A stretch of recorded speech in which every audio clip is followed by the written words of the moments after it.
ओम शांति। अभी अभी आप बहनों भाइयों के सम्मुख जो दिव्य गीत बज रहा था वो कितना प्रेरणादायक था। जीवन में हमारे कर्म की दिशा क्या हो, हमारा जीवन कैसा हो, उसका लक्ष्य हमारे सामने प्रस्तुत कर रहा था। कोई व्यक्ति किसी कारण, कोई व्यक्ति किसी बहाने दुनिया में इस लक्ष्य से भटक जाता है। हर एक व्यक्ति के मन को अगर कचोट के देखा जाए, उसकी गहराई में उतरा जाए, तो हमने देखा है कि कोई व्यक्ति ऐसा नहीं जो जीवन में नेक बनकर, अच्छा बनकर, पवित्र बनकर न चलना चाहता हो। गवर्नमेंट ने मंगावली ओपन एयर जेल में मध्य प्रदेश में जिन डाकुओं ने समर्पित किया था जयप्रकाश नारायण जी के सन्मुख, उनको वहां उन्होंने रखा था। ऐसे डाकुओं को जिन्होंने बहुत से कत्ल किए थे, बहुत लूट मार की थी, उनसे भी मिलने का हमें इत्तेफाक हुआ, हमें उनकी सेवा करने का अवसर दिया गया। उन्होंने अपनी जीवन कहानी भी लिखी, हम लोगों से बातचीत में भी बताया कि उनकी भी इच्छा ये बनी रहती थी कि जंगल का जीवन कब तक, ये लोगों को रुला के अपना पेट भरना, बेगुनाहों को मारना, ये ठीक काम नहीं है। उनकी अंतरात्मा भी उन्हें कोसती थी कि ये तुम्हारा जीवन ठीक नहीं, मनुष्य जीवन को तुम व्यर्थ कर रहे हो, ऐसा उन्होंने हमें बताया था। उनमें से भी कई गैंग्स थे जो सरेंडर हुए थे, उनमें भी कोई एक व्यक्ति भी ऐसा नहीं था जो ये कहता हो कि मेरी ज़मीर में ये आवाज नहीं उठी कि तुम गलत काम कर रहे हो। लेकिन हर कोई अपनी अपनी मजबूरियां सुनाता था कि हम डाकू बने कैसे। जैसे आपने वाल्मीकि की कहानी सुनी होगी, गलतफहमी में उसने ये सोच रखा था कि डाका डाल के अपने घर वालों का पालन पोषण करना है, और आपको मालूम है कि जो साधु उस रास्ते से गुजर रहे थे उसको उसने बांध दिया था ये घर में जाके पूछने के लिए कि घर वाले उसके साथ शामिल होंगे कि नहीं जब उसके कर्मों की सजा उसको मिलेगी। तो वो किस निष्कर्ष पर पहुंचा था? घर वालों ने क्या कहा था कि आपने ये घर, ये कुटुंब रचा है, इसलिए आपका उत्तरदायित्व तो है कि हमारा भरण पोषण आप करने के निमित्त हैं, लेकिन हमने ये तो नहीं कहा कि तुम डाका डाल के हमें खिलाओ, आप अच्छे ढंग से कमाओ, ये गलत तरीके से क्यों कमाते हो? तो उसके मन में भी ये आवाज उठी कि मैं गलत काम कर रहा हूं, और जब उसके मन में ये संकल्प आया तो आप देखते हैं कि कितनी बड़ी एक रामायण उसने लिख ली। उसके अंदर कितनी शक्ति मन में थी, लेकिन वो दबी पड़ी थी। कितना बड़ा सुंदर कवि था वो, कितनी अच्छी कविता उसने लिखी। बाद में कितने लोगों ने उसको फॉलो करने की कोशिश की, लोगों ने यूनिवर्सिटीज में रिसर्च कर करके उसके पर पीएचडी, डॉक्टरेट प्राप्त की, लेकिन तब तक उसका ये विकास नहीं हुआ था, उसकी इन अच्छी शक्तियों का प्रयोग नहीं हुआ था समाज के कल्याण के लिए, जब तक कि उसकी जो ये गलतफहमी थी, जो अपने लक्ष्य से वो भटक चुका था कि कमाना तो है, घर वालों का पेट तो भरना है, लेकिन इस तरीके से नहीं, रक्तपात करके दूसरों के हक को छीनकर नाजायज तरीके से नहीं। ये जब उसकी बुद्धि में बैठा तो समाज को मर्यादा में बांधने वाला एक कैसा ग्रंथ उसने रच डाला। ऐसे ही संत तुलसीदास की कहानी हम जब सुनते हैं तो हम देखते हैं कि उसके मन में वासना प्रधान हो गई थी। एक समय ऐसा था, विवाह के बाद वो एक रात्रि भी अपनी पत्नी के बिना रह नहीं सकता था, और आपने सुना होगा कि जब एक दिन उसकी पत्नी मायके में गई तो वो रात भर भी रह नहीं सका। आधी रात को उठ के उसके मायके में गया, दरवाजा बंद था, खिड़की खुली थी, ऊपर की मंजिल में वो सोई हुई थी। कोई कहते हैं रस्सी पकड़कर, कोई कहते हैं सांप पकड़कर, चलो चाहे जैसा भी हो, वो ऊपर की मंजिल में चला गया, उस सोई हुई को जाके जगाया। डर गई वो कि ये कौन है, तो बोला मैं तुलसीदास हूं, डरने की बात नहीं। लेकिन उसको इतना सदमा पहुंचा कि मेरा पति यहां तक आके पहुंचा है, दरवाजा बंद है और ये खिड़की से अंदर कूद कर आया है। घर वालों को मालूम पड़ेगा तो इसका भी नाम बदनाम होगा, मेरा भी नाम बदनाम होगा। ये क्या करता है? तो उसने उसको कह दिया कि अगर इतनी प्रीति जो तुम्हारी मेरे देह में है, अगर यही राम से होती, यही भगवान से होती, तो तुलसीदास तुम कहां के कहां पहुंच जाते। और वो बात उसको स्पर्श कर गई, उसके मन को लग गई। तो पहले से अंदर कोई योग्यता तो अंतर्निहित होती है, अच्छी आवाज तो होती है, लेकिन उसको मजबूत करने के कोई निमित्त बनना चाहिए, जिससे कि मनुष्य के जीवन में परिवर्तन आ जाए।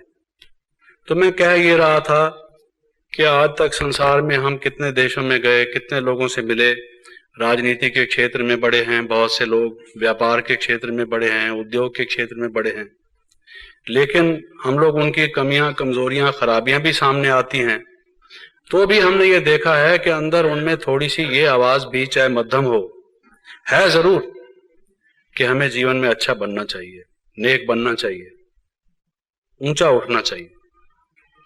जरूरत इस बात की है कि उनको ऐसा संग मिले, कहीं ऐसी कोई बात मिले जो उनके उस अंदर की आवाज को मजबूत कर दे और वो फिर अच्छाई के मार्ग पर चलने लग जाए।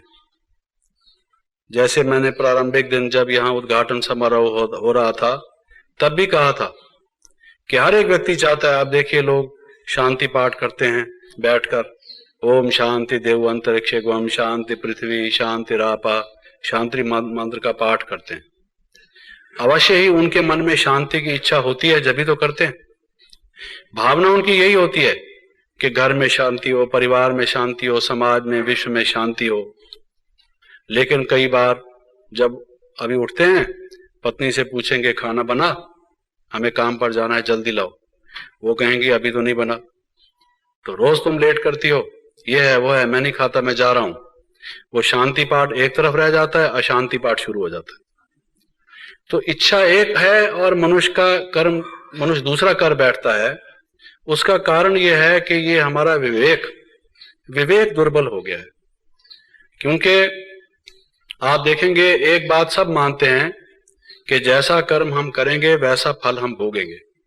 ये एक शाश्वत सिद्धांत है, यूनिवर्सल ट्रूथ है। ये विज्ञान वाले कहते हैं एक्शन का रिएक्शन होता है, एग्रीकल्चर वाले, एक आमतौर से किसान भी कहता है जैसा बीज बोओगे वैसा काटोगे। हर एक व्यक्ति किसी न किसी भाषा में इस सिद्धांत को मानकर चल रहा है कि जैसा हम कर्म करते हैं वैसा फल हमें भोगना पड़ता है। लेकिन अब सोचने की बात यह है कि ये भी मालूम है और कर्म हम अच्छा करना भी चाहते हैं, जैसे मैंने पहले कहा, लेकिन हमें ये आगे इसके बाद मालूम होना चाहिए कि हमारे जो कर्म हैं वो निर्भर करते हैं हमारे विचारों पर। कर्म करने से पहले मनुष्य के मन में संकल्प उठता है, विचार उठता है। मेरे पांव चलना शुरू तभी होंगे जब पहले मेरे को ये विचार आएगा कि यहां से मुझे फलां जगह जाना है। तो कर्मों को प्रेरित करने वाला, हमारे कर्मेंद्रियों से कर्म कराने वाला जो मूल शक्ति का स्रोत है वो है हमारा मन। तो जब तक मन ठीक नहीं होगा, कर्म ठीक कैसे होंगे जब फाउंडेशन उसकी वो है तो। और मन कैसे ठीक होगा? मैंने आपको बताया कि विचार दोनों तरफ के आते हैं, अच्छा भी विचार आता है, खराब भी विचार आता है।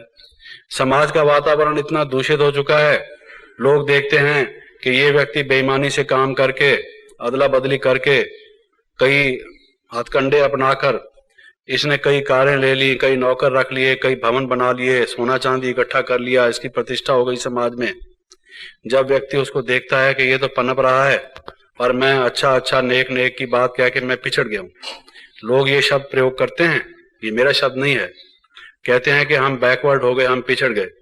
हम तो साइकिल पर जाते हैं अपने दफ्तर में और हमारे साथ का ये जो है, ये भी बाबूजी था, इसने अंडर द टेबल पैसे लेके लोगों से लेके अब अपना फ्लैट ले लिया डीडीए से, या जिसकी प्रदेश में जो कोई बना हुआ है ऐसा अधिकरण या संस्थान जो जमीन अलाट करता है, तो उससे लेके इसने भवन बना डाला और हमने सिर छिपाने की जगह कोई नहीं बनाई, हम तो वैसे के वैसे रह गए।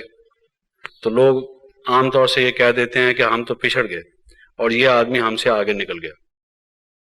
तो संसार में मनुष्य के प्रलोभन हैं, उत्तेजनाएं हैं, अनेक प्रकार की परीक्षाएं। जैसे गीत में कहा जा रहा था, ये जन्म तुम्हारा इम्तहान है। हर वक्त हमारी परीक्षा हो रही है कि हम ये कर्म करें या ये कर्म करें। एक मित्र हमारे सामने आता है, उसके लड़के ने मर्डर कर लिया और कहता है जी आपने चलना है, आपने गवाही देनी है। ये लड़का तो उस दिन इस शहर में था ही नहीं, ये तो फलां शहर में मेरे फलां रिश्तेदार के पास गया हुआ था।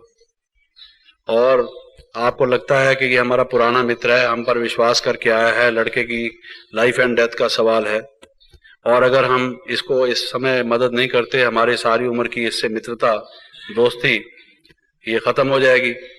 और अगर हम करते हैं तो झूठ बोले, हमें इस चीज का पता ही कुछ नहीं, हम कैसे झूठ बोले।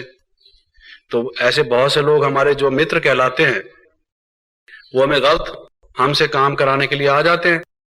जो राजनीतिक क्षेत्र में उनको भी पता है कि जो उनको वोट देते हैं वो बहुत दफा गलत काम उनके पास ले आते हैं दबाव डालने के लिए कि जी ये हमारा काम कर लीजिए।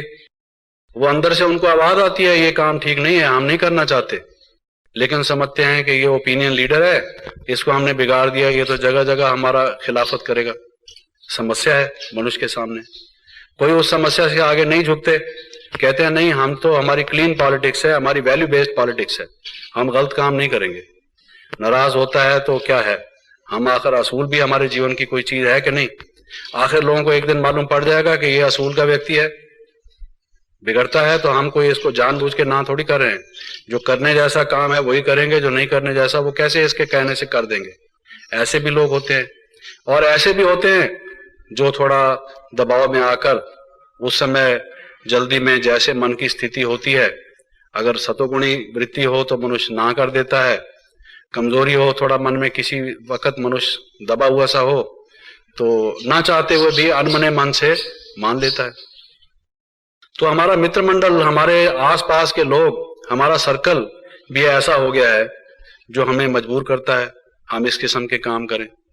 इसलिए किसी ने कहा, O God save me from my friends, I will take care of my enemies.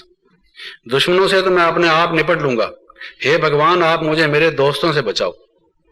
क्यों दोस्तों से बचाओ?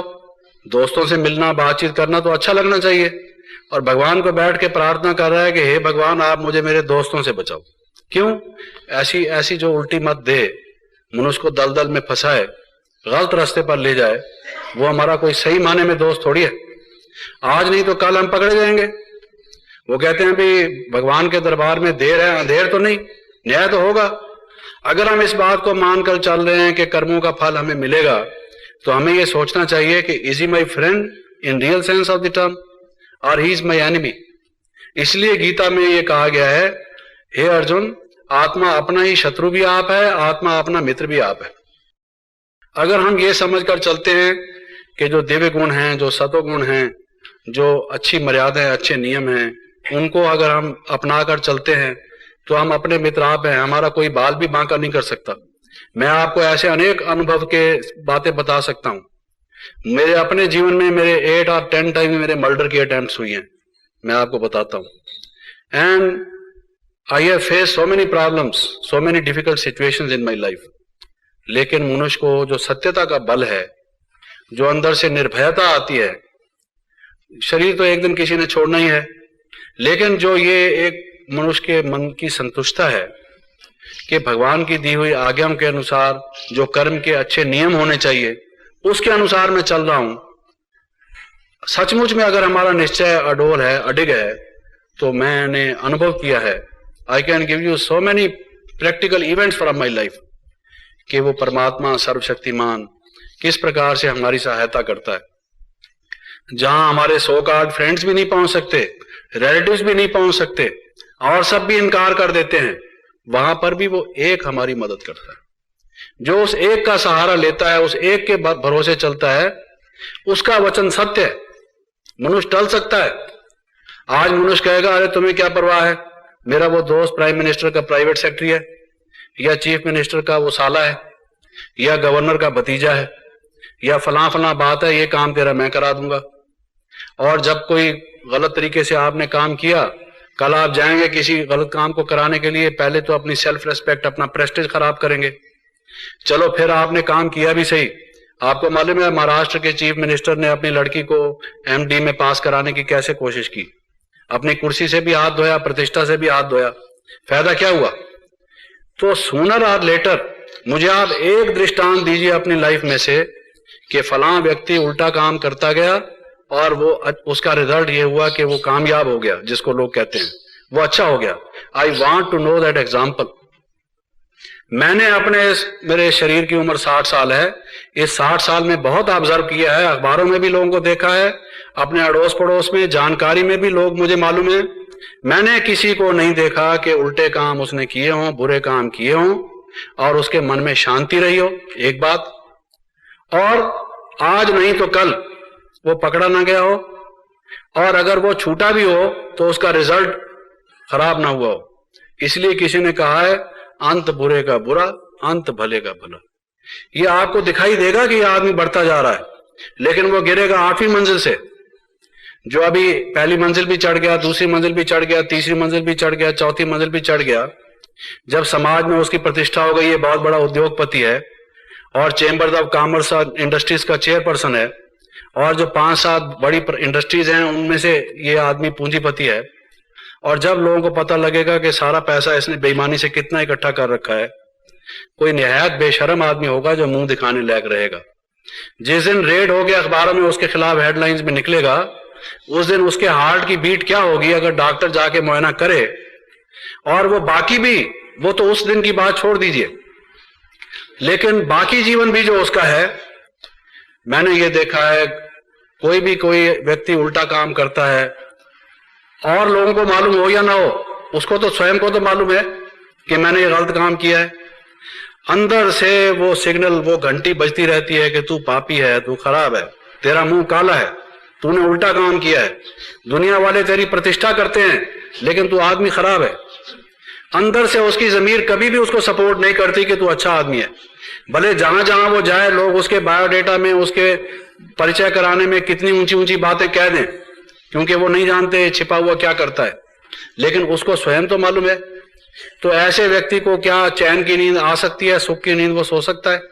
उसके स्वप्न में भी उसको पुलिस वाला, इनकम टैक्स वाला, सेल्स टैक्स वाला, या कोई अड़ोसी पड़ोसी, या कोई रिश्तेदार, या अकाउंटेंट, या चार्टर्ड अकाउंटेंट, या कोई और जिससे उसको किसी किस्म का भय लगा है, वो आएगा। तो ऐसे जीवन का क्या फायदा होगा? भय का जीवन सारी उम्र मनुष्य जीता रहे, अशांति प्राप्त करे किसी भी साधन से। तो जैसे हम पिछले दिन कह रहे थे कि जो धन है, जो पैसा है, वो एक इंपॉर्टेंट फैक्टर है लाइफ में, उसको हम अंडर वैल्यू नहीं कर सकते कि पैसे का महत्व नहीं। जैसे कई लोग कह देते हैं पैसा तो हाथ की मैल है, अरे इसका क्या महत्व है, ये गलत बात है। पैसा इंपॉर्टेंट चीज है, पैसे के बिना जीवन के बहुत सारे साधन व्यक्ति नहीं जुटा सकता। We have to make our livelihood, we have to earn money. पैसा कमाने की मनुष्य को जरूरत रहती है, ये तो एक सौभाग्य की निशानी है अगर कोई पैसा इकट्ठा करता है तो। वो पैसे को खर्च कैसे करता है और पैसा कमाता कैसे है, इस बात पर डिपेंड करता है।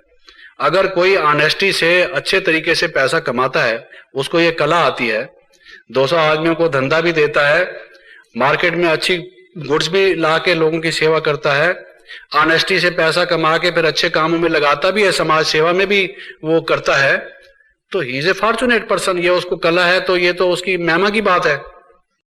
लेकिन अगर वो गलत तरीके से कमाता है, गलत तरीके से फिर शराब में, बुराई में और भ्रष्टाचार में, उल्टे कामों को प्रोत्साहन देने में लगाता है, तो उसका नतीजा क्या होगा? उसका नतीजा क्या होगा? तो वो अगर उसको ये याद रहे कि कर्म का फल मिलेगा, मेरी पत्नी, मेरा पति, मेरा बेटा, मेरा पिता, मेरी माता, कोई मेरा वहां साथ नहीं देगी, मेरा कर्म मेरे साथ है, I am responsible for my own action. इसलिए ये बात भी अगर हम एक अपने जीवन में पक्की कर लें, क्योंकि एक तो है योग अभ्यास जो आपको कराया जाता है कि मेडिटेशन कैसे करें, that is only one part of it. वो तो जो योग शिविर आप कर रहे हैं उसका एक आवश्यक भाग है, परम आवश्यक भाग है। मुख्य भाग है।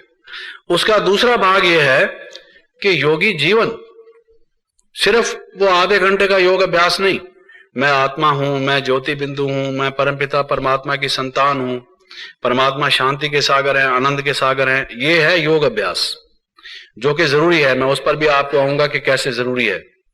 लेकिन उसके साथ साथ है योगी जीवन, और योगी जीवन की जो मर्यादा है, जो नियम है, जो भोग विलास के पीछे नहीं पड़ता। जैसे पिछले दिन दादी जी कह रही थी कि आप भया बूढ़ा तृष्णा भई जवान। आदमी समझता है कि बुढ़ापे में मैं इन चीजों को छोड़ दूंगा, लेकिन जो कर्म मनुष्य रोज करता रहता है उसकी आदत पड़ जाती है। वो कहते हैं जो आदत हो गई पक्की उसका छूटना मुश्किल, जो आदत हो गई पक्की उसका छूटना मुश्किल, धागों का बना रस्सा उसका टूटना मुश्किल। जैसे एक धागे को तोड़ना आसान है, लेकिन अगर उन धागों का रस्सा बन जाए तो उसको तोड़ना मुश्किल है। और जो काम हम रोज करते जाते हैं, हमारी हैबिट्स कैसे बनती हैं, गुड और बैड, जो कार्य हम करते जाते हैं उससे हमारी हैबिट्स बनती हैं, हमारा संस्कार बन जाता है। फिर वो ना चाहते हुए भी हमसे हो जाता है। आपने देखा होगा कई व्यक्ति अपनी जबान से कोई गलत शब्द कह देते हैं, झगड़ा बढ़ जाता है। फिर आप उनसे कहो कि आपने ये शब्द क्यों कहा, कहता है जी क्या कहूं, चाहता मैं भी नहीं था। मैं कई दफा अपने आप को रोकता हूं, लेकिन ये आदत ऐसी बन गई है जबान, it was a slip of tongue. ये टंग आपकी तो जबान जो है वो तो मुंह में एक जगह पर बंधी हुई है, जबान लूज तो है नहीं, वो स्लिप कैसे कर गई। लेकिन फिर भी स्लिप कर गई क्योंकि वो हैबिट से स्लिप कर गई। ये हैबिट जिसको कहते हैं habit is second nature, it is not the first nature. जो मनुष्य की फर्स्ट नेचर है वो तो पवित्र है, अंदर की आवाज वो भी है, लेकिन जो अभ्यास करता है मनुष्य उल्टे रास्ते पर, इससे जो आदत पड़ जाती है that becomes a second nature. लोग कह देते हैं मेरी नेचर ऐसी है, लेकिन उनको ये मालूम नहीं कि मेरी ओरिजिनल नेचर ऐसी नहीं है। ओरिजिनल नेचर मैं परमात्मा का संतान हूं, परमात्मा परम पवित्र है, तो मैं भी उसकी संतान होने नाते वो जो आवाज मेरी आती है मेरी ओरिजिनल नेचर वो है। लेकिन गलत काम करने से मेरी ये सेकंड नेचर हो गई, ये आदत मेरी पड़ गई। तो वो अगर मनुष्य को ख्याल रहे कि मैंने ये अभ्यास करके ये ऐसा जीवन बनाना है, जो मैं कह रहा था कि वो व्यक्ति अभ्यास करते करते बुढ़ापे में भी कोई कन्या जाती है तो मुंह मोड़ के देखता है, उसको अब इच्छा नहीं, भोग हो चुका, बुढ़ा हो गया, चेहरे पर सलवट भी आ गए, झुर्रियां भी आ गई, चाहे कितना भी मेकअप कर ले छिपा नहीं सकता। लेकिन वो आदत पड़ी हुई है कन्याओं को देखने की, कोई जाएगी उसको देखेगा। कोई खाने पीने की आदत पड़ी हुई होगी, डॉक्टर ने मना कर रखा होगा, खाएगा। कोई और प्रलोभन होगा, वो उसकी तरफ उसका मन फुसलेगा। इसलिए कहा गया है कि भाई आप भया बूढ़ा, स्वयं तो बूढ़ा हो गया, तृष्णा भई जवान, जो उसकी प्यास है वो और जवान होगी, और भी बढ़ गई। ये कैसे हो सकता है कि प्यास और बढ़ गई हो, क्योंकि वो अभ्यास, उसने आदत ऐसी डाली है। इसलिए भर्तृहरि जो हुए हैं, एक जिन्होंने राजभाग को छोड़ के एक साधु बन गए, उसने कहा है भोगा न भुगता वयमेव भुगता, कालो न याति वयमेव याता।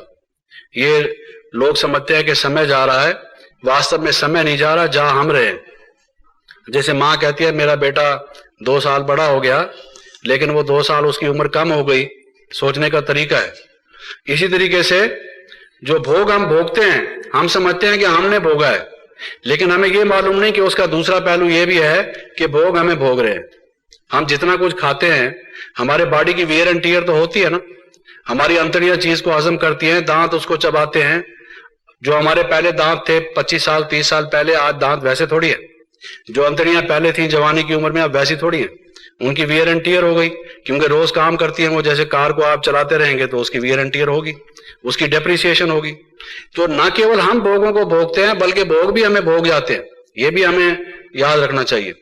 तो वो मैं कह रहा था कि जो आदत पड़ जाती है उसको फिर मिटाना मुश्किल हो जाता है। इसलिए जरूरत इस बात की है कि हम डेली अपने ऊपर कर्मों के ऊपर ध्यान दें। अगर हमने सोचा कोई बात नहीं कल से ऐसा करेंगे, तो हमें यह मालूम रखना चाहिए कि कल हमारी आदत और पक्की हो जाएगी। We have gone a step forward, now if we want to come back we have to take 2 steps instead of 1।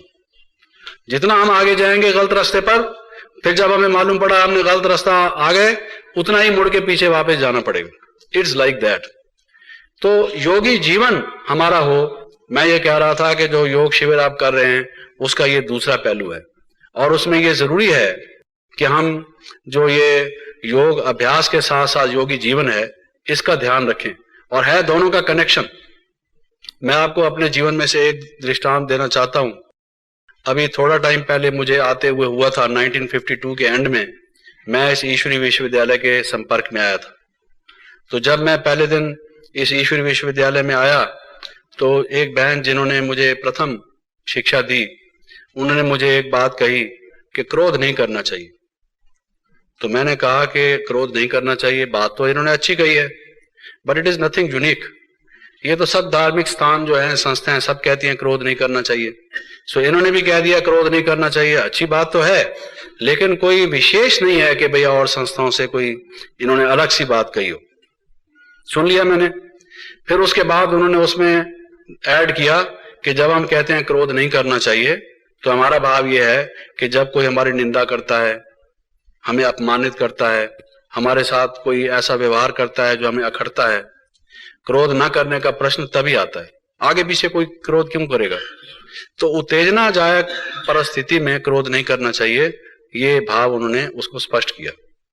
तो मैंने कहा भाई ये तो जो पहले इन्होंने कहा है उसकी एक्सप्लेनेशन मात्र है, ये भी कोई विशेष बात नहीं, ये इन्होंने स्पष्ट करने का यत्न किया है। ठीक है, बात ठीक है, इसमें कोई कंट्रोवर्सी की बात नहीं। फिर उसके बाद उन्होंने ऐड किया कि आप ईश्वरी ज्ञान लेते हैं, यहाँ जिस स्थान पर आप आए हैं ये ईश्वरी विश्वविद्यालय है, ईश्वरी विश्वविद्यालय में ईश्वरी विद्या पढ़ाई जाती है, इसलिए आप स्टूडेंट हैं ईश्वरी विद्या के। तो ये बात जब उन्होंने कही तो ये मुझे कुछ अच्छी लगी कि मैं स्टूडेंट हूं फिर से, क्योंकि हर एक व्यक्ति को स्टूडेंट लाइफ अच्छी लगती है।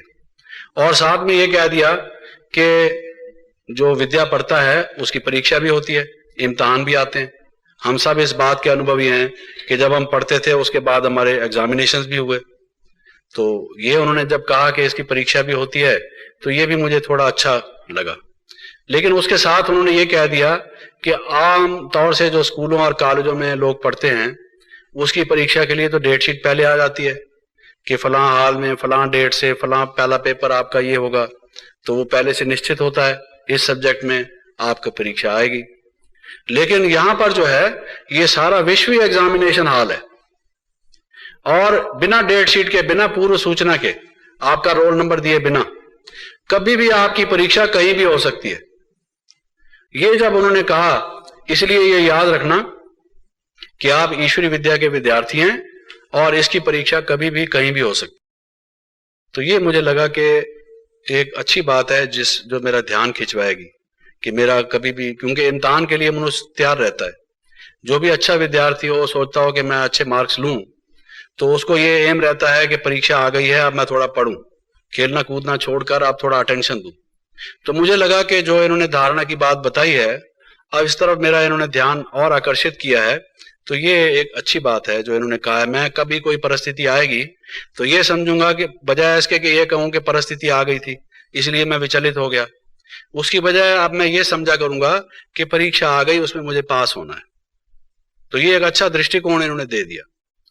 और साथ में ये तो बताया ही था, तुम आत्मा हो, शिव बाबा के बच्चे हो, वो शिव बाबा जो हैं वो शांत स्वरूप हैं, आनंद स्वरूप हैं, प्रेम स्वरूप हैं, आत्मा आत्मा सब भाई भाई हैं, ये तो इन्होंने समझाया ही था। उसकी प्रैक्टिकल एप्लीकेशन मुझे अभी पूरी तरह से ज्ञात नहीं थी। उन्होंने कहा था चलते फिरते भी ऐसा सोचा करो। तो ये बात सुनी मैंने, तो मेरे माइंड में वो जो सारा सुना हुआ था वो चल रहा था। अभी जैसे भोजन लेने के बाद एब्जॉर्ब होने में थोड़ा सा समय लगता है, वो पच रहा था मेरे आत्मा में, मन में। तो जब मैंने ये सारा सुना, मुझे ये मालूम नहीं था कि मेरी परीक्षा इतनी जल्दी आ जाएगी। अभी मैं छोटा छोटा विद्यार्थी था कुछ दिन का। तो मुझे एक दिन उन्होंने कहा कि कोई सर्विस है, सेवा है, अगर आपके पास समय हो तो कुछ सहयोग दे सकेंगे। मैंने कहा बड़ी खुशी होगी, इस शरीर से कोई भी अच्छा काम हो पाए, मनुष्य को प्रसन्नता होती है कि अपने लिए जीवन हम जीते हैं, अगर इससे किसी का भला हो, कोई सेवा हो, नथिंग लाइक दैट। मेरा शौक था इसमें। तो मैंने उनको कहा बताइए क्या सेवा है, मैं अवश्य करूंगा। तो उन्होंने मुझे कहा कि एक पार्सल है, ये दिल्ली रेलवे स्टेशन से आप ये पार्सल करा देंगे। मैंने कहा बड़ी खुशी से करा दूंगा। तो मैंने वो पार्सल ले लिया और दिल्ली रेलवे स्टेशन पर मैं ले गया उस पार्सल को भिजवाने के लिए। तो जहां पर वो सामान तोलने का कांटा या वेइंग मशीन थी, वहां क्यू था छोटा सा, उस क्यू में मैं खड़ा हुआ। ये जून का महीना था, गर्मी पड़ रही थी बहुत सख्त। दिल्ली में जो रहने वाले हैं उनको मालूम है इस महीने में कितनी गर्मी होती है। दोपहर का टाइम था, तो मैं अपनी टर्न की, अपनी बारी की इंतजार में खड़ा था कि मैं इसको तुलवाऊंगा और भेज दूंगा। इसी बीच में एक और व्यक्ति आया और उस व्यक्ति ने काफी बड़ा एक पार्सल, लकड़ी की पेटी एक उठाई हुई, उसको पत्ती और कील कांटे लगे हुए, काफी वजनदार थी वो, तो ला के उसने वो रखी, पटकी ऊपर से गिरा दी। थका हुआ था, दूर से ला रहा होगा। जो उसने पटकी वो मेरे पांव पर गिरी, और पांव पर जब गिरी तो मेरा अंगूठा जो था पांव का वो क्रश हो गया। वो कोई कील बील बाहर निकले हुए थे, वो अच्छी तरह से चुभ गया, ब्लीडिंग शुरू हो गई, कुछ मांस वहां से छिल गया, और क्रश तो हुआ ही। वजन उसका काफी था, पता नहीं क्या लोहे का भरा हुआ था, कोई हार्डवेयर मर्चेंट्स था या क्या था, वो कुछ ऐसी चीज लाया था भारी सी। तो वो डाल दी उसने, देखा नहीं। तो जब उसने डाली तो वो जख्म हो गया वहां पर। अब मेरी भी कोई 25-26 साल की उम्र थी, 24 साल की उस वक्त। कुछ थोड़े बहुत जो जवानी में व्यक्ति ठीक व्यवहार नहीं किया, फलां ने इस तरह से बोल दिया, ये बातें हमें याद रहती हैं, जिससे हमारा मन दुखी होता रहता है। लेकिन एबिलिटीज हैं हर एक के पास। अगर ये एबिलिटी ना हो तो हम रात को सो भी ना सके। रात को जब हम सोते हैं तो सब चीज पहले भूलते हैं, अब हमें सोना है, अब हमें सोने दो, लाइट ऑफ करके बिस्तर पर जाकर, और हम सब भूलते हैं, तभी हमारी नींद आती है। तो ये एक कला हर एक में है, याद करना और भूलना। तो योग में हम इसी विद्या का, इसी कला का, इसी कुशलता का, इसी अपनी योग्यता का प्रयोग करते हैं। व्हाट इज योग? मैंने आपको बताया, योग इज स्मृति में स्थिति, लगन में मगन, to stabilise the mind in the consciousness, awareness और remembrance of God our father, उस परमात्मा की स्मृति में स्थित होना। तो ये जो हर एक को ये मालूम है कि भाई हमारे में ये योग्यता है, जब आप परमात्मा की स्मृति में मन को एकाग्र करेंगे, बाकी चीजें स्वतः भूल जाएंगी। इसी का नाम योग है। जितना ये आप प्रेम से करेंगे, लगन से करेंगे, तत्परता से करेंगे, एक ऐसी अंदर की कसक से, तड़प से उस परमात्मा के प्रति आपका स्नेह कितना गहरा है, उसकी क्या इंटेंसिटी है, क्या क्लाइमेक्स है, वो जितनी आपको याद होगी गहरी, उतना आपका योग उतना पावरफुल होगा। तो ये योग डिपेंड करता है हमारी स्मृति पर, उस स्मृति से हमारी स्थिति होती है। तो संक्षेप में मैं ये 2-4 बातें जो आज के इस विचार आपके सामने रख रहा था, फिर से मैं उसको संक्षेप में 5-7 मिनट में आपके सामने कहना चाहता हूँ। एक तो ये कि योग अभ्यास के साथ हमारा योगी जीवन जरूरी है। योगी जीवन के साथ साथ हमारा योग अभ्यास जरूरी है। जितना हम योग अभ्यास करते हैं, योगी जीवन हमारा बनता है, हमें जीवन में योग से मदद मिलती है। जितना हम योगी जीवन बनाते हैं, उतना हमारा योग ठीक लगता है। ये हमेशा ख्याल कीजिए। और यहाँ से जाने के बाद कठिनाइयाँ, विघ्न, परीक्षाएं आएंगी, लेकिन उस परमात्मा की याद में रहने का एक समय निश्चित कर लीजिए। कम से कम रहना तो सारा टाइम चाहिए, लेकिन प्रातः का जो समय है, जिस समय व्यापार, व्यवहार और उद्योग, कारखाने शुरू नहीं हुए होते, सब बंद है, संसार का काम या है भी सही तो अपने अपनी शिफ्ट वाले काम कर रहे हैं। हम अपना ये सोचें उस टाइम कि मेरी परमात्मा से अपॉइंटमेंट है, ये टाइम मेरा उसके लिए फिक्स्ड है, और रोज आप करेंगे तो आपका एक रास्ता खुलता जाएगा, आप आगे आगे बढ़ते जाएंगे। रेगुलरिटी जो है वो बहुत एक इसमें सहायक होगी। बीच बीच में हमें मिस नहीं करना चाहिए। तो ये अपना समय उठकर उस परमात्मा की स्मृति में बैठे। दूसरा मैंने ये बताया कि जो ये विकार हैं, वो जो गीत बाज रहा था वो यही कहता था कि जो निर्विकार है वही पवित्र है। ये योग हमारे मन को निर्विकार, निर्विघ्न बनाता है। तो ये जैसे मैंने अपने जीवन में से आपको एक मिसाल दी थी कि क्रोध आया था, लेकिन उस परमात्मा की स्मृति से वो हट गया था। तो योग का प्रयोग करें जीवन में, योग का प्रयोग करें। वो जो योग का आपने सीखा है कि मैं आत्मा हूँ, शिव बाबा का बच्चा हूँ, वो शांति स्वरूप है, ये जो योग है, इसका लाइफ में जो प्रैक्टिकल टेस्ट या कठिनाइयां आती हैं, उसमें उस परिस्थिति में इसको अप्लाई करें। ये अप्लाइड नॉलेज इज योग। वो जो आपने सीखा है उसको उस समय में यूज करेंगे तो वो सिर्फ दवाई को अपने पास रख लेने से दवाई फायदा नहीं देती, दवाई को सेवन करने से, काम में लाने से उसका फायदा होता है। ये दूसरी बात मैं आपको कह रहा था। और साथ साथ मैं ये कह रहा हूं कि जो टेस्ट आएंगे, कठिनाइयां आएंगी, परीक्षाएं आएंगी, कि अभी नहीं कल से कर लेंगे, परसों से कर लेंगे, हमारे मित्र, हमारे दोस्त हमें कुछ और बातें कहेंगे, चलो आज सिनेमा देख आएं, और वो सिनेमा अश्लील होगा, हिंसा और क्रोध को उकसाने वाला होगा, तो फिर हमारे योगी जीवन में एक विघन और एक रुकावट पड़ेगी। कोई हमें जो अभक्ष है, जो खाना नहीं खाना चाहिए, जो गलत किस्म का खाना है, योगी का भोजन नहीं है, भोगी का है, तामसिक भोजन है, कोई उसको खाने के लिए कहेगा मैंने डिनर रखा है, तुमको ये खाना ही पड़ेगा, तो मेरे दोस्तों इससे क्या फर्क पड़ता है। तो कई बातें हमारे सामने इस किस्म की आएंगी, लेकिन जो आपको नियम बताए गए हैं, अगर हम उन असूलों को अपनाएंगे नहीं तो पूरा लाभ कैसे होगा। तो ये हमारे जीवन में एक ख्याल रखना चाहिए कि उनको हम अपनाएं।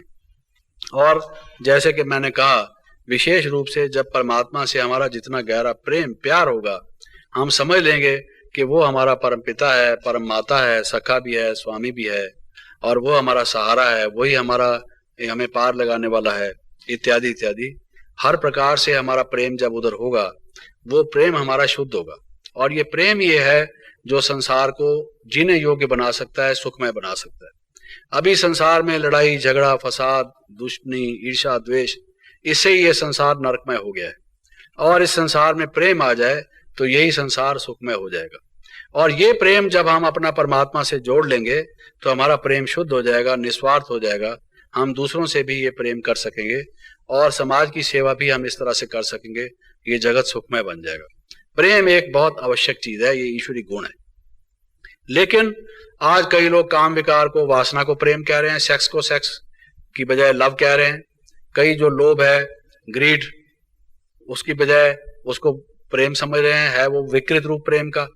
कोई जो मोह है, जैसे माँ है, कहेगी बच्चों से मेरा बहुत प्यार है, लेकिन प्यार तो है, उसको प्यार नहीं कहा जाता, वो मोह कहा जाता है, वो विकृत प्यार है। प्यार तो होना चाहिए, love is universal, love is for all, love कभी कम कभी ज्यादा नहीं होती। तो वो जो हमारा परमात्मा से प्रेम जुटेगा तो ये हमारे विकार समाप्त होकर शुद्ध प्रेम हो जाएगा। तो ये हमारे जीवन में एक बहुत बड़ी उपलब्धि होगी, जिससे हमारा जीवन निर्विकार हो जाएगा। इस बात का ख्याल करेंगे तो योग आपका बिल्कुल सहज रूप से लगेगा, ये निश्चित है। आप जीवन में अनुभवी भी होंगे। मैं आपको एक छोटी सी मिसाल अपने जीवन की दूं। पहले पहले जब मैं यहाँ माउंट आबू में आया, उस समय बाबा साकार में थे। तो जब उनसे मैं मिला एक दिन, और प्रथम दिन उनका प्रवचन मैंने सुना, मिला, वो भी एक अनुभव है, अलग बात है, उसका वर्णन अभी मैं नहीं कर रहा। लेकिन रात्रि को कोई 10 बजे मैं उनके पास बैठा था, और उन्होंने कुछ मुझे ज्ञान के अनमोल रत्न दिए, बहुत अच्छे मुझे लगे, और लगा कि जीवन को ये महान बनाने के मुझे इन्होंने अनमोल हिंट्स दिए हैं, और बहुत प्यार दिया मुझे उन्होंने, स्नेह दिया। मेरा मन बहुत गदगद हो रहा था। वहां से जब मैं उनसे विदा लेके अपने कमरे में गया, ये 1953 की बात है, तो बाबा, उस समय ये भवन नहीं था, दूसरी जगह पर इंस्टीट्यूशन लोकेटेड था। तो एक पहली मंजिल पर एक कमरा था बहुत बड़ा सा, जिसमें बाबा ठहरे हुए थे। वहां से मैं उनसे विदा लेके गया था, और वहां से नीचे उतरकर एक छोटा सा कमरा मुझे भी दिया गया था, अकेला मैं वहां था। तो मैं अपने कमरे में सोने के लिए गया तो मुझे नींद नहीं आ रही थी। मेरे मन में मेरे रोमांच खड़े हुए थे, और मुझे ये आ रहा था मैं कितना खुश नसीब हूँ, ये कितना एक मेरे जीवन में अच्छी घड़ी आई है, जो अच्छी तरफ जाने के लिए मेरा शुभ संकल्प दृढ़ होता जा रहा है। और ये कितनी एक सौभाग्य की बात है कि बाबा मुझ पर कृपा करके मुझे इतने अनमोल ज्ञान रत्न उन्होंने दिए हैं। मैंने क्या कोई पूर्व जन्म की कमाई की है या इस जीवन में किया है, मेरी समझ में मुझे कुछ नहीं किया, लेकिन ऐसी देन मुझे वो दे रहे हैं, मुझ पर इतने रत्न मुझ पर न्यौछावर कर रहे हैं। तो हे प्रभु, हे शिव बाबा, हे परमपिता परमात्मा, मैं एक बूढ़ा भटका मुसाफिर था, गुमराह हो गया था, आपका बच्चा था, लेकिन अब मैं समझ गया, आपको पहचान लिया। मैं आपका हूँ, जैसा भी हूँ, आपने मुझे अपनाया, इसके लिए मैं आपका धन्यवाद करता हूँ, आपसे प्रण करता हूँ। अब मैं अच्छा होकर चलूंगा, नेक बच्चा बनूंगा, आपका नाम बाला करूंगा। इस तरह से विचार आते जा रहे थे, और बाबा बाबा शिव बाबा याद आ रहा था, ब्रह्मा बाबा से अभी मिलकर आया था। तो ये इसी विचारों में मैं था, और ये विचार इतने तेज थे कि वो नींद नहीं आ रही थी, नींद गुम हो गई थी। अभी आके लेटा ही था कोई 10-15 मिनट, इन्हीं ख्यालों में मैं मस्त था। और होते होते वो बाबा मेरे सामने, और मैं शांत हूँ, मैं शुद्ध हूँ, मैं तो अविनाशी हूँ, मैं अनादि हूँ, ये बात मुझे मालूम पड़ गई। ये शरीर तो एक कलेवर है, ये तो एक मेरा वस्त्र है। और जैसे मैं सोच रहा था, बिल्कुल मुझे शरीर का भान नहीं था, चारपाई का भान नहीं था, कमरे का भी भान नहीं था, मैं कहाँ हूँ वो भी मुझे भान नहीं था, रात का 10:15 बजा है ये भी मुझे ख्याल नहीं था। टाइम और स्पेस से अलग होकर जैसे ये अनुभव हो कि आत्मा के स्थिति में जाने से क्या लाभ होता है, उस एक अजीब कैफियत में, अजीब अवस्था में, जो बहुत खुशी में, जो अतीन्द्रिय सुख था, एक अलौकिक सुख था, उसमें मैं तैर सा रहा था। और इस जैसे जैसे ये सोता था, मेरा आनंद बढ़ता जाता था, मेरी खुशी बढ़ती जाती थी, मैं पुलकित होता जा रहा था। और होते होते क्लाइमेक्स पहुंचा, और उस क्लाइमेक्स की स्थिति में मेरे मुख से निकल गया, बाबा।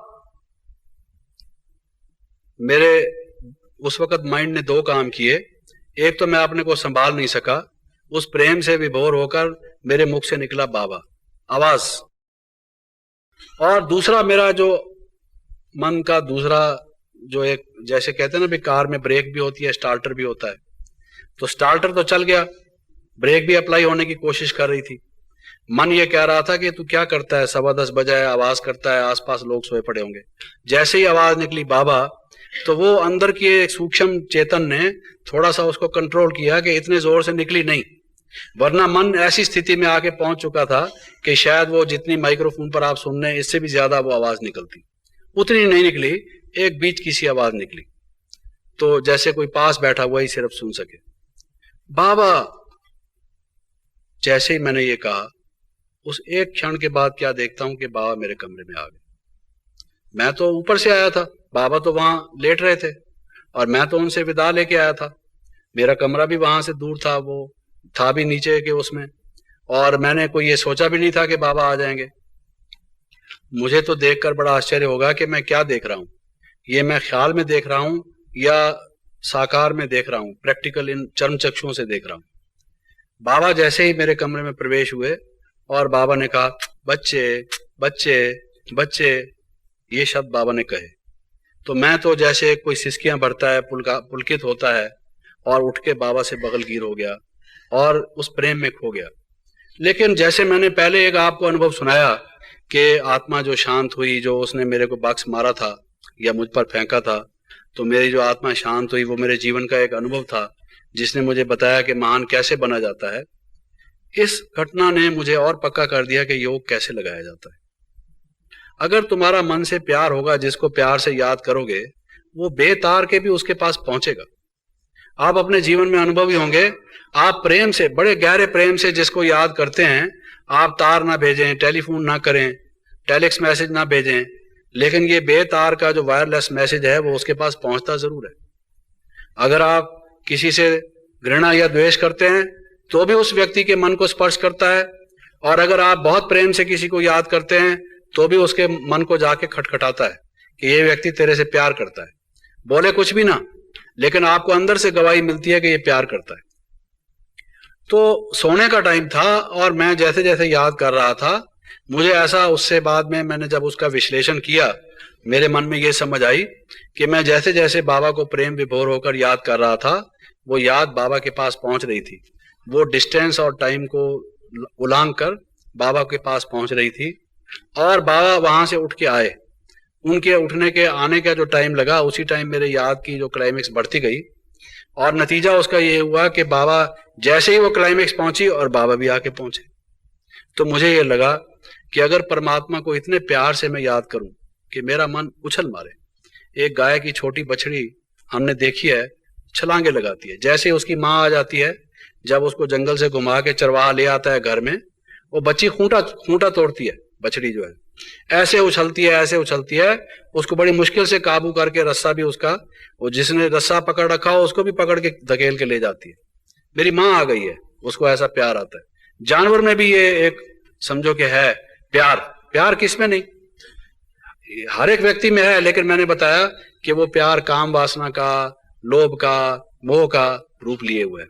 उधर से उसको छुड़ाया जाए तो हर एक व्यक्ति में इतना प्यार है कि सब इतना मिले, आपस में देखकर खुश हों एक दूसरे को, और हंसे और मुस्कुराएं कि ये इस संसार का नक्शा ही बदल जाए। वो प्यार हमारा एक दलदल में, एक गटर में गया पड़ा है, जैसे हीरे के ऊपर मिट्टी आ जाए, इस किस्म की बात सी हो गई है। तो वो मैंने देखा कि ये योग क्या है, लगन में मगन होना। अगर उस परमात्मा की याद में विभोर हो जाएं आप, समझ में आ जाए आपकी कि क्या हमारा उससे नाता है, क्या हमें वो देता है, तो वो जो अवस्था है हमारी विशेष, उसी का नाम योग है।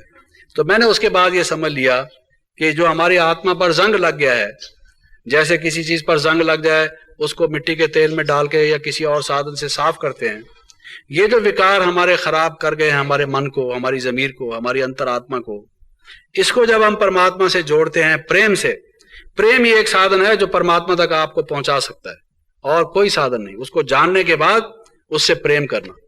ये सूफी लोग, ये संत लोग, ये क्या उसके, वो मेरी सजनी है, मीरा क्या कहती है, मेरे तो गिरधर गोपाल दूसरा न कोई, ये जो एक न्यौछावर होना, उस परमात्मा के शरण में जाना, अपना तन मन धन उसके हवाले कर देना। हवाले कर देने का मतलब ये नहीं हवाला करके आके ब्रह्मा कुमारी इंस्टीट्यूशन में बैठ जाना।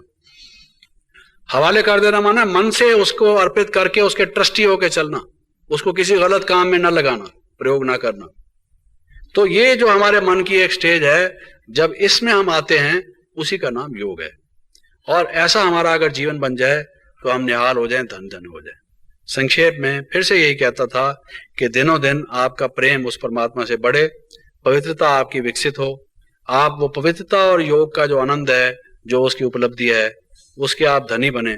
ऐसी शुभ मनोभावना और मनोकामना से आज का ये मैं समाप्त करता हूं, और कुछ समय आपके जो प्रश्न होंगे इससे संबंधित, आज की चर्चा से संबंधित, उनका मैं स्वागत करता हूं। बाकी टाइम हम उसमें स्पेंड करेंगे। आप में से किसी का भी कोई प्रश्न, 10-15 मिनट जी, किसी का कोई प्रश्न हो तो पूछ सकते। शक्तिशाली योग है, पावरफुल जो योग है, उसका टेस्ट क्या है, उसकी परीक्षा क्या है? तो ये जिस चीज की जैसी स्थिति होती है उसको समझने के लिए भी जो हमारे माइंड का जो अनुभव हो उसको ज्यादा आसानी से समझा जा सकता है।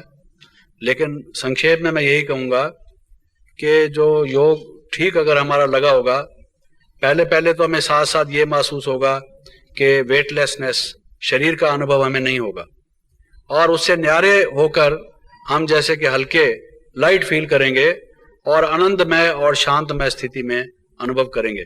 और ऐसा महसूस होगा कि हमारी बैटरी चार्ज हो रही है, हमें इतना शक्ति मिल रही है कि जिसका कोई पारावार नहीं। और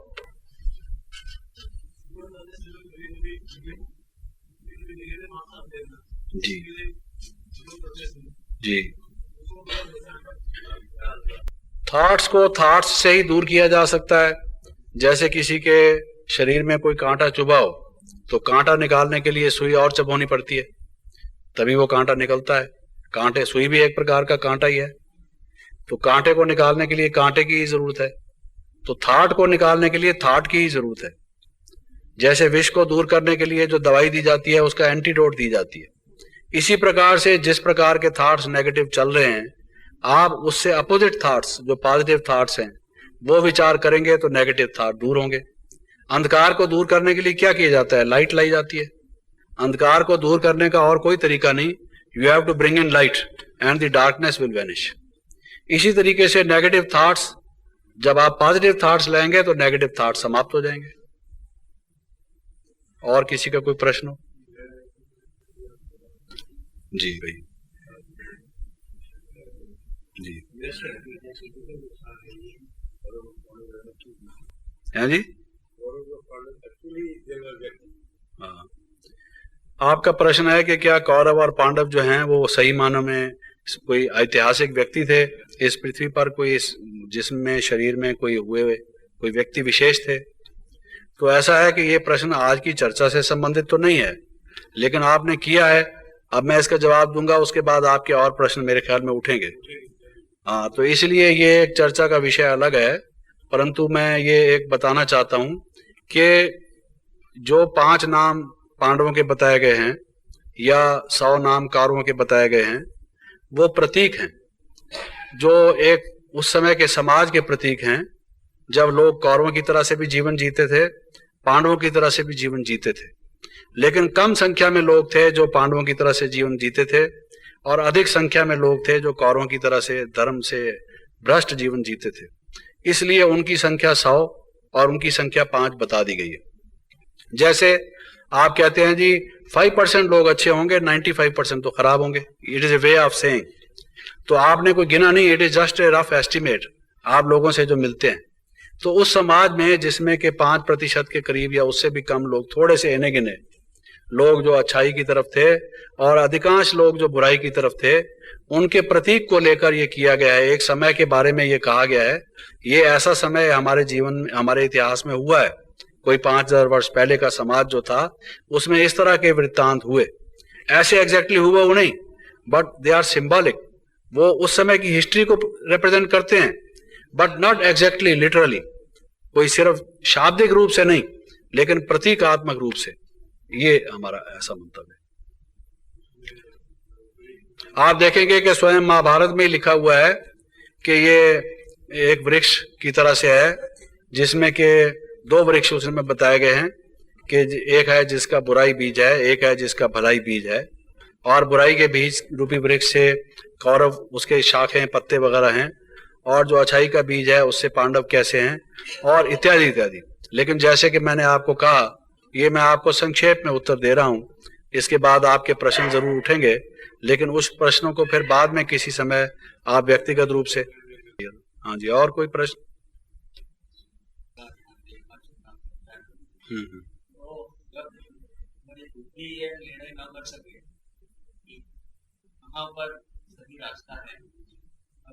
कहना यह है, इनका प्रश्न यह है कि हमारे भारत देश में ही, और की बात छोड़ दीजिए, अनेक धार्मिक संस्थाएं हैं, अनेक आचार्य हैं, अनेक प्रवचन करने वाले हैं, व्याख्याता हैं, उपदेशक हैं, और हर कोई अपने अपनी बात बता रहा है आत्मा परमात्मा के विषय में। यहाँ हम आए, यहाँ भी हमने कुछ चर्चा सुनी। तो इन सब को सुनने के बाद हम कैसे निर्णय करें, राइट क्या है, रॉन्ग क्या है, सत्य क्या है, असत्य क्या है, इसको हम कैसे, बुद्धि हमारी कैसे जज कर पाए, निर्णय कर पाए?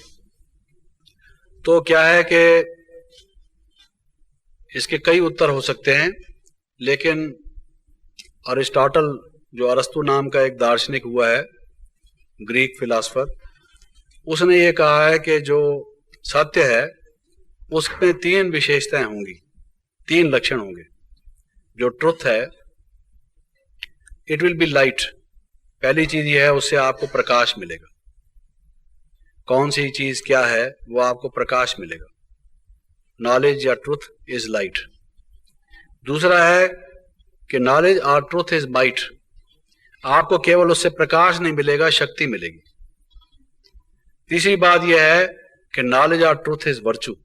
उससे आपके जीवन में सद्गुणों का उत्कर्ष होगा, अच्छाई आएगी आपके जीवन में, नेकी आएगी। अगर वो सही माने में ईश्वरी ज्ञान है, रियल ज्ञान है, तो उससे आपके जीवन में जो दिव्य गुण हैं वो विकसित होंगे। अब इस बात को देखकर आप सामने अगर ये 3 टेस्ट रख लें, अब कोई कहता है कि भाई आप फलां की पूजा करो। जब उससे हम पूछते हैं भी उसकी क्यों करें, दूसरों की क्यों ना करें, अगर उसका सेटिस्फैक्टरी आंसर हमारे पास नहीं है तो लाइट हमें पूरी नहीं मिली। हमारे मन में अगर संशय रह गया, हमारे वो डाउट्स निवारण नहीं हुए, तो पार्टली थोड़ी सी बात हमें बताई गई, तो वो जो लाइट है, लाइट में जैसे कुर्सी, माइक, चादर, स्टेज दिखाई दे रहे हैं, तो जो ईश्वरी ज्ञान, जो रियल लाइट मिलेगी हमें ठीक पूरी रूप से, उससे आत्मा, महात्मा, परमात्मा, पापात्मा, देवात्मा, असुरात्मा इत्यादि इत्यादि सब प्रकाश हमें मिल जाएगा। कर्म, अकर्म, विकर्म, लोक परलोक, पूरा नॉलेज हमें, पूरा प्रकाश मिल जाएगा। इसलिए आप देखेंगे गीता के अंत में यही आता है कि नष्टो मोह स्मृतिर्लब्धा गत संदेह। उसमें एक ये बात आती है, गत संदेह। भगवान को अर्जुन कहता है कि मेरे संदेह सब मिट गए, मेरे all doubts have been cleared. तो ज्ञान एक ऐसा संपूर्ण, जो परमात्मा संपूर्ण है, परफेक्ट है, तो जो संपूर्ण और परफेक्ट का दिया हुआ ज्ञान होगा, वो कोई विषय ऐसा नहीं रहेगा जिस पर आपको प्रकाश ना मिले और सेटिस्फेक्शन ना दे। और दूसरा ये कि उस प्रकाश के बाद आप में शक्ति आएगी। मान लो आपको किसी ने बता दिया कि इस संसार में जो दुख और अशांति का कारण है वो काम, क्रोध, लोभ, मोह, अहंकार, ईर्ष्या, द्वेष, आलस इत्यादि हैं। प्रकाश तो दे दिया, लेकिन उस प्रकाश के साथ साथ ऐसी मॉरल स्ट्रेंथ, आत्मिक बल, मनोबल, चारित्रिक बल नहीं दिया कि जिससे हम उनसे पलड़ा छुड़ा सकें। तो वो नॉलेज उसकी तुलना में ज्यादा सत्य और पावरफुल है, जो कि हमें उन काम, क्रोध, लोभ, अहंकार से सहज रूप से छुड़ा दे। इसलिए कहा गया कि नॉलेज इज माइट। तीसरा ये है कि नॉलेज इज वर्चू। जैसे जैसे आपको वो प्रकाश मिलेगा, आप में संतोष, नम्रता, मधुरता, सहनशीलता, उदारता, गंभीरता इत्यादि जो दिव्य गुण हैं वो स्वतः आते जाएंगे। उसमें कोई बहुत ज्यादा आपको वो मथापच्ची नहीं करनी पड़ेगी। आप ये देखेंगे कि वो लाइट आपको मिलती जा रही है और साथ साथ आपके जीवन में इन गुणों का विकास हो रहा है। तो संक्षेप में मैं ये कहूंगा कि जब आप कंपैरेटिव स्टडी करेंगे, आपको लगेगा कि लाइट मिलेगी जिससे आपको लगेगा it is this, it is not this, और फिर उसके बाद बाकी भी होगा। आप कुछ कहना चाहते हैं?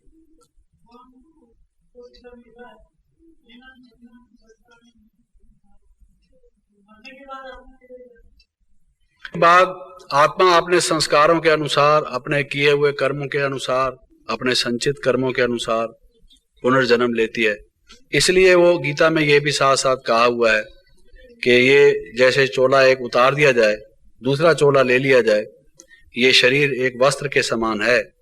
ये वस्त्र एक छोड़ के आत्मा दूसरा ले लेती है, जिसको आजकल की अंग्रेजी की भाषा में लोग कहते हैं कि ड्रेस और एड्रेस ये चेंज हो जाते हैं। ये शरीर रूपी जब आत्मा शरीर छोड़ती है, जिसको हम कहते हैं अभी फला आदमी मर गया, तो मर गया माना आत्मा तो उसकी मरती नहीं, शरीर मरता है। आत्मा उसकी दूसरी जगह चली जाती है, तो एक तो ड्रेस दूसरा लेती है, शरीर दूसरा लेती है, दूसरा एड्रेस उसका बदल जाता है, किसी दूसरी जगह चली जाती है। सो मरने के बाद आदमी का ड्रेस और एड्रेस ये दो चेंजेस हो जाते हैं, लेकिन वो पुनर्जन्म ले लेती है।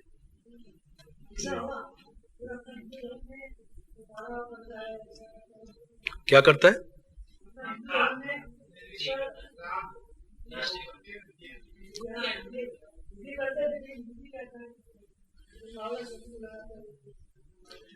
तो वो जो तो क्या लगाता है? आपका भी पूछ लेते। ऐसा है कि योग तो एक ही है। योग माना परमात्मा की याद, लगन में मगन होना। अब जब आप बैठते हैं विशेष रूप से, जैसे आपको कहा भी अमृत वेले बैठो, मैं आत्मा हूं, मैं ज्योति स्वरूप हूं, मैं परमात्मा की संतान हूं इत्यादि, उस समय आप कर्म तो कोई कर नहीं रहे, सिर्फ यही कर्म कर रहे हैं। उस समय उसका नाम विशेष रूप से राजयोग है। आप उसको, एक मिनट, आप उसको ज्ञान योग भी कह सकते हैं, क्योंकि ये जो ज्ञान आपने प्राप्त किया मैं कौन हूं, उसके आधार पर आप योग लगा रहे हैं। आप उसको बुद्धि योग भी कह सकते हैं, क्योंकि विशेष रूप से बुद्धि का प्रयोग आप कर रहे हैं। आप उसको मनोयोग भी कह सकते हैं, क्योंकि मन का नाता आप परमात्मा से जोड़ रहे हैं। फिर आप जब कर्म करते हैं, एक माता घर का खाना बना रही है, खाना बनाते हुए परमात्मा की याद में है, वो उस टाइम कर्म भी कर रही है, और कर्म करते हुए भी ये तो भगवान का भंडारा है, मैं तो प्रभु के लिए भोग बनाऊंगी, और जो घर के सभी लोग हैं उनको स्वीकार कराऊंगी। वो बनाएगी, पहले परमात्मा को याद करेगी, सबको कहेगी बैठो भगवान को याद करो, उसके बाद ये खाना इत्यादि इत्यादि। ये कर्म योग है। करते हुए भी आप योग में रहें, परमात्मा की याद में रहें, ये कर्म योग है। फिर जो विशेष रूप से आपके मन में परमात्मा के प्रति प्यार है, लगन है, उसको कई लोग कह देते हैं भक्ति। भक्ति में प्यार है, वो भक्ति नहीं जिसमें आदमी को ज्ञान नहीं, लेकिन भक्ति शब्द के, एक शब्द के कई अर्थ होते हैं। इन दैट स्पेसिफिक सेंस, अगर किसी में कोई टाइम भी कम मिलता है, कोई और भी बात है, प्रभु के लिए उसके मन में विशेष प्यार है, प्यार प्रधान है, मान लो ईश्वर का नाम लेते हैं, उसकी आंखें गीली हो जाती हैं, रोमांच खड़े हो जाते हैं, मन गदगद हो जाता है, मस्ती में आ जाता है, वजद में आ जाता है, एक्सटेसी में, भाई ये भी योग है। प्रेम योग इसको कह दो, कोई भी नाम क्या। तो योग is one, but you give it different names because of change of circumstances or because of your emphasis on a particular kind of practice at that moment. Actually, याद का नाम योग है, आत्मा का परमात्मा के साथ जो संबंध या लिंक जोड़ना है उसका नाम योग है। अब प्रश्न कई तरह के पूछे जा सकते हैं। पहले ही हम ये सोच के चलें कि जो ब्रह्मचारी नहीं है उसका परमात्मा के साथ योग लगेगा कि नहीं। आप सोचिए कि ब्रह्मचारी का योग किसके साथ लगता है? स्त्री की देह के साथ, स्त्री का पुरुष की देह के साथ। और प्रेम का नाम ही तो मैंने बताया योग है, लगन से ही तो मगन होगी। उसकी लगन अगर किसी शरीरधारी में लगी हुई होगी तो उसका क्या नतीजा होगा? वो परमात्मा को याद थोड़ी करेगा। एक म्यान में दो तलवारें तो नहीं आ सकती। तो हड्डी मांस का जो चर्म का बना हुआ चमड़ी है, ये देह, जिसके अंदर कितने तो जर्म्स और थूक और नाक और विष्ठा और मूत्र और क्या क्या भरा हुआ है, अगर कोई उसका कीड़ा होगा, सारा दिन उसका ध्यान उधर जाएगा, तो परमात्मा को क्या याद करेगा? तुलसीदास का भी मन उधर ही मुड़ा ना जब उसका वो था। प्रेम होना चाहिए हर एक से, लेकिन वासना जो विकार है, गटर की तरफ अगर मनुष्य का मन जाए तो फिर उसका योग कैसे लगेगा? लेकिन एक बात है, परमात्मा दयालु है, कृपालु है। कोई ब्रह्मचर्य में नहीं रहता है, नहीं रह सकता है। आपने उन लोगों के लिए प्रश्न पूछा है जो नहीं रहते। दूसरों की तरफ से आपने पूछा है भाई कोई व्यक्ति ऐसे हैं उनको को योगी बनो, वो समझते हैं भी हमें ब्रह्मचर्य का पालन करना पड़ेगा, तो योग भी नहीं करते। इसलिए आपने सोचा होगा कि जगदीश भाई से ये पूछ लूं ताकि उन लोगों को क्या बताऊं। तो it is not your question, it is their question which you are asking. I can understand. एक मिनट। तो लेकिन ये मैं बताना चाहता हूं आपको कि जो परमात्मा को याद करेगा उसमें ब्रह्मचर्य स्वतः आने लगेगा। कोई नहीं है ना ब्रह्मचारी, उसको कोई बात नहीं, आप योग अभ्यास करो। जैसे मैंने कहा कि योग से योगी जीवन बनेगा, भोगी जीवन हटेगा। प्रकाश लाओगे तो अंधकार जाएगा। जो योग लगाएगा वो स्वतः ही ब्रह्मचारी बनेगा। आपको उसको खास कहने की जरूरत नहीं कि तुम ब्रह्मचारी बनो। उसको इतना आनंद आएगा, इतना लुत्फ आएगा, इतनी खुशी आएगी, इतना वजद आएगा, उधर उसका मन ही नहीं जाएगा। हमारे साथ 2-3 दिन कोई व्यक्ति रहता है, हम जगह जगह जाके ज्ञान की चर्चा करते हैं, उसने जेब में पैकेट डाला हुआ है सिगरेट बीड़ी का, उसको ख्याल ही नहीं आता सिगरेट बीड़ी पीने का। 3 दिन गुजर जाते हैं और एक समय ऐसा होता है दिन में 2-2, 3-3 पैकेट खत्म कर देता है। तो उसमें उसको इतना लुत्फ आता है, इतना खुशी आती है कि उसका ध्यान ही नहीं जाता। अगर जाता भी है तो हाथ यहां तक मुड़ के जाता ही नहीं। तो वो जो योग लगाएगा उसका स्वतः ही समाप्त हो जाएगा। ओम शांति।